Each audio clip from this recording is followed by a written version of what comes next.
Hello नमस्कार जय हिंद साथियों। तो दोस्तों कैसे हैं आप लोग सभी। उम्मीद करता हूं आप लोग सभी बेहतर होंगे और अपनी तैयारी को जोरदार तरीके से कर रहे होंगे। तो साथियों हम पढ़ रहे हैं एमपी पुलिस, एमपी एसआई और एमपी टेट 2025 के लिए साइंस। और साइंस के आज दोस्तों 25 क्वेश्चन बहुत ही इंपॉर्टेंट सिलेक्टेड और प्रीवियस ईयर क्वेश्चन दोस्तों आपके लिए लेकर आया हूं। आप हमें कमेंट बॉक्स में जरूर बताएं आपके 25 में से कितने क्वेश्चन सही हैं। ठीक है, इससे पहले दोस्तों अगर आपने मेरा चैनल सब्सक्राइब नहीं किया है तो प्लीज सब्सक्राइब कर लीजिए और वीडियो पसंद आए तो एक लाइक कर दो, सभी दोस्तों को शेयर कर देना। स्टार्ट करते हैं पहले क्वेश्चन के साथ। पहला क्वेश्चन कह रहा साथियों हमारा, वर्षा की बूंदें गोलाकार किस कारण से होती हैं। तो वर्षा की जो बूंदें हैं ऑप्शन दिए हैं पृष्ठ तनाव, चिपचिपापन, लोच या टकराव। सही आंसर साथियों यहाँ पे हमारा हो जाएगा पृष्ठ तनाव के कारण। ठीक है, वर्षा की बूंदें जो गोलाकार होती हैं वो पृष्ठ तनाव के कारण होती हैं। नेक्स्ट क्वेश्चन, जब पानी जम जाता है तो उसका घनत्व क्या होता है। शून्य हो जाएगा, बढ़ जाएगा, घट जाएगा या नियत रहता है। तो साथियों जब पानी जमता है, देखिए पानी का सर्वाधिक जो घनत्व है वो 4 डिग्री सेंटीग्रेड पर होता है। ठीक है, और 4 डिग्री सेंटीग्रेड से जैसे ये जमेगा तो इसका घनत्व कम होता जाता है। ठीक है, तो जब पानी जम जाता है तो इसका घनत्व साथियों घट जाता है। ठीक है, ये सही आंसर हो जाएगा। नेक्स्ट क्वेश्चन, ध्वनि की गति किस में न्यूनतम होती है। देखिए ध्वनि की गति सर्वाधिक होती है ठोसों में, ठोस के बाद होती है द्रव में और द्रव के बाद होती है गैस में। तो यहाँ पर ऑप्शन दिए गए हैं वायु में, जल में, इस्पात में या काष्ठ में। ठीक है, तो ध्वनि की गति जो न्यूनतम होगी, सबसे कम होगी साथियों, वो होगी वायु में। ठीक है, वायु यहाँ पे सही आंसर हो जाएगा। नेक्स्ट क्वेश्चन, जल की सतह पर तैरती हुई सुई किसका उदाहरण है। जल की सतह पर कोई सुई तैर रही है, वो किस कारण से तैर रही है ये हमको बताना है। आसंजक बल के कारण, ससंजक बल के कारण, पृष्ठ तनाव के कारण या उत्प्लावकता के कारण। बताइए सही आंसर क्या है। सही आंसर साथी हो जाता है हमारा पृष्ठ तनाव के कारण। जल की सतह पर तैरती हुई सुई पृष्ठ तनाव के कारण तैरती है।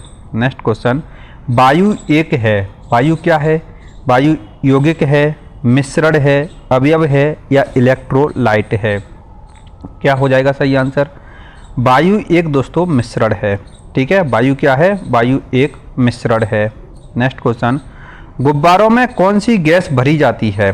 ठीक है, हमसे पूछा गया है गुब्बारों में कौन सी गैस भरी जाती है। नाइट्रोजन, हीलियम, आर्गन या ऑक्सीजन। ठीक है, तो साथियों गुब्बारों में जो भरी जाती है वो भरी जाती है हीलियम गैस। हीलियम क्यों भरी जाती है, क्योंकि ये अक्रिय गैस है, इतनी जल्दी ये आग नहीं पकड़ती। ठीक है, और ये क्या हल्की गैस है, इसलिए इसको गुब्बारों में भरा जाता है। हीलियम यहाँ पे सही आंसर हो जाएगा। कार्बन मोनोऑक्साइड गैस में ऑक्सीजन के कितने परमाणु होते हैं।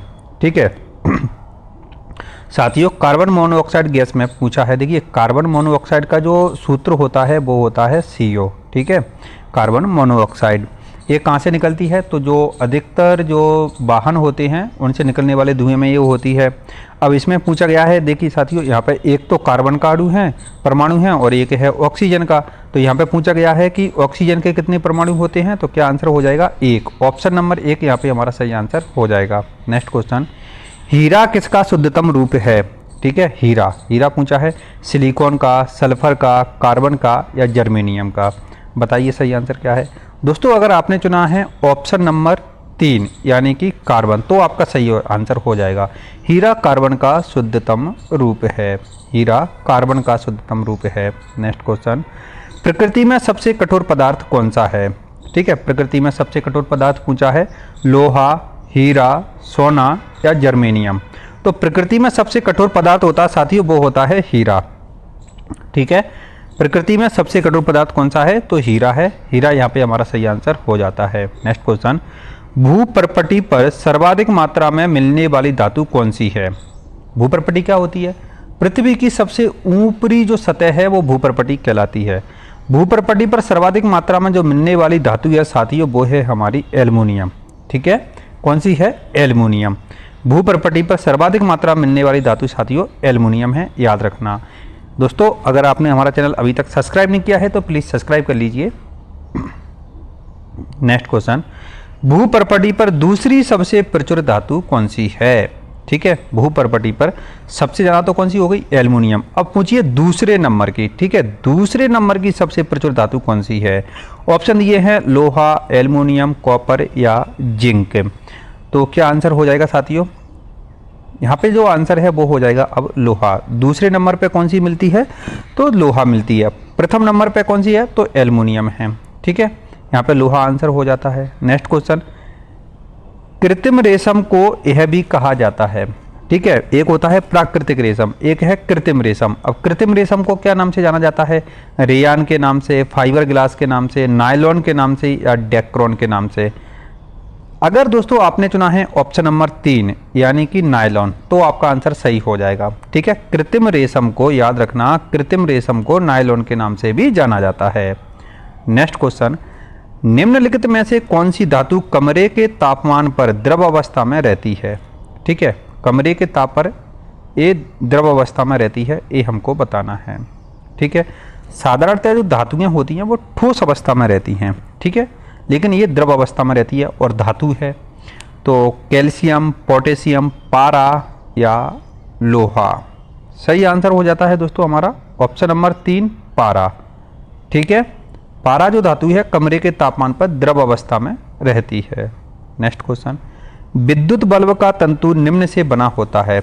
विद्युत बल्ब का जो तंतु होता है दोस्तों वो किससे बना होता है, ये हमको बताना है।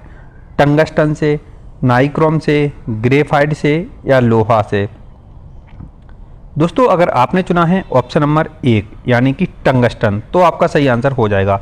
विद्युत बल्ब का जो तंतु है दोस्तों वो टंगस्टन का बना होता है, टंगस्टन सही आंसर हो जाएगा। प्राकृतिक गैस का मुख्य अवयव क्या है। जो प्राकृतिक गैस होती है CNG, ठीक है, उसका मुख्य अवयव क्या है ये हमको बताना है।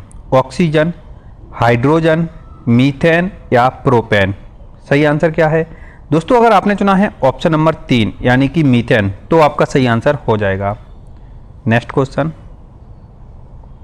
निम्नलिखित में से प्राकृतिक रूप से प्राप्त होने वाली सबसे भारी पदार्थ कौन सा है। प्राकृतिक रूप से प्राप्त होने वाला सबसे भारी पदार्थ, यहाँ पे दोस्तों पदार्थ है और यहाँ पे हीरा ऑप्शन में नहीं है। एल्युमिनियम, सिलिकॉन, आयरन या यूरेनियम। बताइए क्या आंसर है। सही आंसर हो जाता साथियों ऑप्शन नंबर 4 यानी कि यूरेनियम। यूरेनियम प्राकृतिक रूप से प्राप्त होने वाला सबसे भारी पदार्थ है। ठीक है, जबकि हीरा क्या है, हीरा एक अपरूप है, ठीक है, कार्बन का। नेक्स्ट क्वेश्चन, जर्मन सिल्वर में चांदी का कितना प्रतिशत है। ठीक है, नाम क्या है, जर्मन सिल्वर यानी कि जर्मनी की सिल्वर। सिल्वर किसको कहते हैं, चांदी को। तो इसमें कितनी चांदी होगी ये हमको बताना है। 25%, 50%, 75% या 0%। तो दोस्तों अगर आपने चुना है ऑप्शन नंबर 4 तो ही आपका सही आंसर होगा। ठीक है, क्योंकि जर्मन सिल्वर में चांदी का प्रतिशत 0% होता है। ये दिखती बिल्कुल चांदी की तरह है लेकिन इसमें चांदी नहीं रहती है। आप हमें कमेंट बॉक्स में बताएं कि जर्मन सिल्वर में कौन कौन सी धातुओं से मिलकर बनी होती है। जो जर्मन सिल्वर धातु है वो किस किस से मिलकर बनी होती है। तो जर्मन सिल्वर में चांदी का प्रतिशत 0% होता है साथियों। ठीक है, नेक्स्ट क्वेश्चन, रूबी एक नंग होता है साथियों। ये रूबी का लाल रंग किसके कारण होता है ये हमको बताना है। ठीक है, रूबी एक नंग है, काफ़ी महंगा होता है। इसका लाल रंग किसके कारण होता है ये हमको बताना है। आयरन ऑक्साइड के कारण, क्रोमियम ऑक्साइड के कारण, पोटेशियम परमैंगनेट के कारण या कॉपर सल्फेट के कारण। देखते हैं सही आंसर क्या है। सही आंसर हो जाता साथियों हमारा क्रोमियम ऑक्साइड के कारण। ठीक है, रूबी का जो लाल रंग है वो क्रोमियम ऑक्साइड के कारण होता है। आगे बढ़ते हैं, नाइट्रस ऑक्साइड, ठीक है, एक काफ़ी खतरनाक गैस है साथियों। नाइट्रस ऑक्साइड एक रंगहीन और गंधहीन पदार्थ है। इसे किस अन्य नाम से जाना जाता है। ठीक है, हमको बताना है नाइट्रस ऑक्साइड को अन्य किस नाम से जाना जाता है। गुब्बारे की गैस, हंसने वाली गैस, आंसू गैस या निद्रा गैस। देखिए, तो जो नाइट्रस ऑक्साइड होती है दोस्तों, अगर किसी को आपने सूंघा दिया तो वो व्यक्ति हंसता रहेगा। ठीक है, इसको हंसने वाली, हास्य गैस, ठीक है, हास्य गैस इसको कहा जाता है, हंसने वाली गैस नाइट्रस ऑक्साइड को। नेक्स्ट क्वेश्चन, पेंसिल में किस प्रकार के कार्बन का उपयोग होता है। जो पेंसिल होती है, ठीक है, उसमें किस प्रकार के कार्बन का उपयोग होता है ये हमको बताना है। ग्रेफाइट का, क्लोराइड का, फुलेराइड का या लॉन्सलाइट का। बताइए सही आंसर क्या है। पेंसिल में अगर आपने चुना है दोस्तों ग्रेफाइट तो आपका सही आंसर हो जाएगा। पेंसिल में ग्रेफाइट का उपयोग होता है। नेक्स्ट क्वेश्चन, निम्नलिखित में से कौन सी अधातु विद्युत की सुचालक है। आमतौर पर जो अधातुएं होती हैं वो विद्युत की कुचालक होती हैं, ठीक है, लेकिन यहाँ पर जो अधातु या विद्युत की सुचालक है वो हमको बताना है कौन सी है। ब्रोमीन, आयोडीन, ग्रेफाइट या क्रिप्टॉन। सही आंसर हो जाता है ग्रेफाइट, ठीक है। ग्रेफाइट विद्युत की सुचालक होती है। नेक्स्ट क्वेश्चन, हवा में गर्म किए जाने पर सिंदूर के ऑक्साइड किस में परिवर्तित हो जाती हैं। ठीक है, जो सिंदूर होता है उसके ऑक्साइड किस में परिवर्तित हो जाएंगे अगर इनको हवा में गर्म कर देंगे तो। कैडमियम में, एंटीमनी में, कॉपर में या मरकरी में।